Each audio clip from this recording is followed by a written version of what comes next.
آپ بھروسہ ہے کہ فوج اپنا کام کرے گی اور سیاستدان اپنا کام کریں گے؟ دیکھیے، ہم تو ایز اے جمہوری پارٹی ہمارا تو شروع دن سے یہ مطالبہ ہے اور ہمارا کہنا ہے کہ ہر ادارے کو اپنے حدود میں رہ کے کام کرنا چاہیے، چاہے وہ سیاستدان ہو، چاہے وہ جوڈیشری ہو، چاہے وہ اسٹیبلشمنٹ ہو۔ تو لیکن یقیناً ماضی میں جو ہے نا اس طرح یہ واقعات ہوئے ہیں،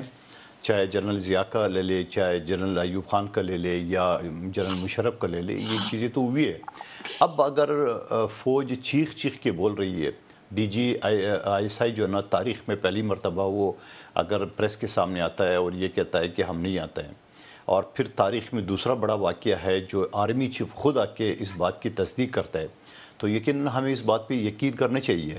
مگر یہ پھر سیاستدانوں کے اوپر، سیاسی پارٹیوں کے اوپر ڈیپینڈ کرتا ہے کہ وہ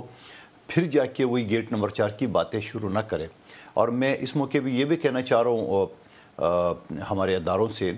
کہ جو اسٹیبلشمنٹ کا نام استعمال کرے، یا ماضی میں جس طرح شیخ رشید گیٹ نمبر 4 کا بڑے فخر سے کہتے تھے اور ایسا لگ رہا تھا وہ ترجمان ہے، یا فواد چودھری لے لی یا دوسرے لوگ لے لے، تو ایسے لوگوں کو بھی شٹ اپ کال دینا چاہیے کہ آئندہ خبردار کوئی فوج کا نام لے، آپ نے سیاست کرنی ہے تو اپنی جگہ پہ کھیلے، ہمارے کندھے پہ بندوق نہ چلائے۔ اور پھر اسی طرح ایسے لوگ جو نا وہ ہر جگہ وزیر بھی ہوتے ہیں، ہر جگہ مشیر بھی ہوتے ہیں، کیونکہ پھر سیاسی پارٹی بھی ایک اس کو ٹولز کے طور پہ استعمال کرتے ہیں۔ تو میں سمجھ رہا ہوں بہت اچھی بات ہے اور ہمیں بھی اس کا خیال رکھنا ہے۔